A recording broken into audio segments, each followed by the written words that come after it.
नमस्कार भक्तों, जय श्री कृष्ण। आज की इस वीडियो में हम सुनेंगे आमल की एकादशी व्रत की कथा तथा उसका महत्व। फागुन माह के शुक्ल पक्ष की एकादशी को आमल की एकादशी कहा जाता है तथा इसे रंग भरी एकादशी के नाम से भी जाना जाता है। तो आइए सुनते हैं आमल की एकादशी व्रत की कथा, अर्थात रंग भरी एकादशी व्रत की कथा। मानधाता जी बोले कि हे वशिष्ठ जी, यदि आप मुझ पर प्रसन्न हैं तब आप हमको ऐसे व्रत की कथा सुनाओ जिससे हमारा कल्याण हो। इस पर वशिष्ठ जी बोले कि हे राजन, सभी व्रतों से उत्तम और अंत में मोक्ष को देने वाला आमल की एकादशी का वर्णन मैं आपसे करता हूँ। यह आमल की एकादशी फागुन माह के शुक्ल पक्ष में होती है। इस व्रत का पुण्य 1000 गौदान के फल के बराबर होता है। मैं आपसे इस संबंध में एक पौराणिक कथा कहता हूँ। एक वैदिक नामक नगर में ब्राह्मण, वैश्य, क्षत्रिय, शूद्र चारों वर्ण आनंद पूर्वक रहते थे। उस नगर में चैत्ररथ नामक चंद्रवंशी राजा था। वह महाविद्वान तथा धार्मिक था। वहाँ के निवासी वृद्ध से बालक तक प्रत्येक एकादशी का व्रत करते थे। एक समय की बात है कि फागुन मास के शुक्ल पक्ष को आमल नाम की एकादशी आई। उस दिन राजा से प्रजा तक तथा वृद्ध से बालक तक सबने हर्ष सहित उस एकादशी का व्रत किया। राजा अपनी प्रजा के साथ मंदिर में जाकर पूर्ण कुंभ स्थापित करके तथा धूप, दीप, नैवेद्य, पंचरत्न, छत्र आदि से धात्री का पूजन करने लगे। वे सब धात्री की इस प्रकार स्तुति करने लगे कि हे धात्री, तुम ब्रह्म स्वरूप हो, तुम ब्रह्मा जी द्वारा उत्पन्न हो और सारे पापों को नष्ट करने वाली हो। तुमको नमस्कार है। अब तुम मेरा अर्घ स्वीकार करो। तुम श्री रामचंद्र जी द्वारा सम्मानित हो। मैं आपसे प्रार्थना करता हूँ कि मेरे समस्त पापों को आप हरण करो। उस देवालय में रात्रि को सबने जागरण किया तथा रात्रि के समय उस जगह पर एक बहेलिया आया। वह बहेलिया महापापी तथा दुराचारी था और वह भूखा प्यासा भी था। बहेलिया उस जगह पर विष्णु भगवान की कथा तथा एकादशी व्रत का महात्म सुनने लगा। बहेलिया ने उस रात्रि को अन्य लोगों के साथ जागकर व्यतीत किया, जागरण किया। प्रातःकाल होते ही सभी लोग अपने अपने घर चले गए।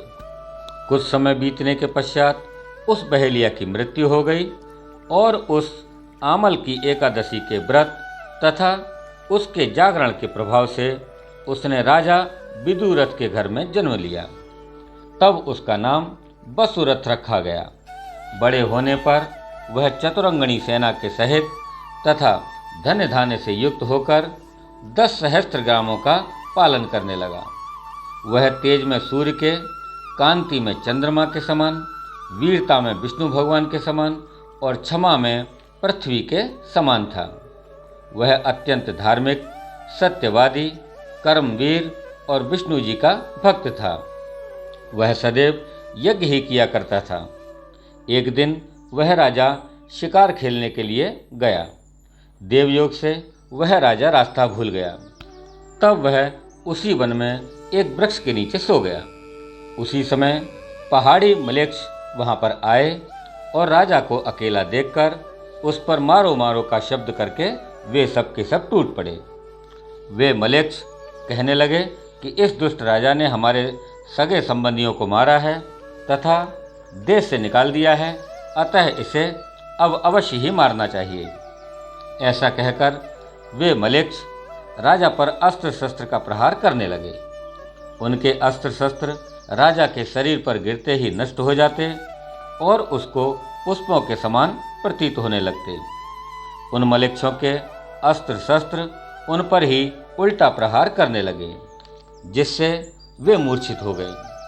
उस समय राजा के शरीर से एक दिव्य स्त्री प्रकट हुई जो अत्यंत ही सुंदर तथा सुंदर वस्त्रों और आभूषणों से अलंकृत थी।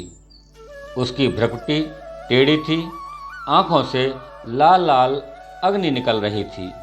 वह मलेच्छों को मारने के लिए दौड़ी और समस्त मलेच्छों को काल के गाल में पहुंचा दिया। अब राजा जब जगा तब इन मलेच्छों को मरा हुआ देखकर वह सोचने लगा कि इन शत्रुओं को किसने मारा। जब वह राजा ऐसा विचार कर ही रहा था तभी आकाशवाणी हुई और वह आकाशवाणी कहने लगी कि हे राजन, इस संसार में तेरी विष्णु भगवान के अतिरिक्त कौन रक्षा कर सकता है। इस आकाशवाणी को सुनकर राजा अपने नगर को वापस आ गया और वह सुखपूर्वक राज्य करने लगा। महर्षि वशिष्ठ जी बोले कि हे राजन, यह सब प्रभाव आमल की एकादशी के व्रत के कारण था। जो मनुष्य इस आमल की एकादशी को व्रत करते हैं तथा कथा को श्रवण करते हैं, वे सभी जन प्रत्येक कार्य में सफल होते हैं और अंत में विष्णु लोक को जाते हैं। बोलिए श्री विष्णु भगवान की जय, एकादशी मैया की जय, हर हर महादेव की जय। तो भक्तों, यह थी फागुन माह के शुक्ल पक्ष की आमल की एकादशी व्रत की कथा, अर्थात रंग भरी एकादशी व्रत की कथा। आपको कैसी लगी हमारी यह कथा?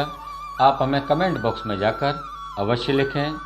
साथ ही हमारे इस वीडियो को लाइक करें, शेयर करें और आप हमारे चैनल पर यदि नए हैं तो हमारे इस चैनल को सब्सक्राइब अवश्य करें। धन्यवाद। जय श्री कृष्णा, जय श्री राधे राधे।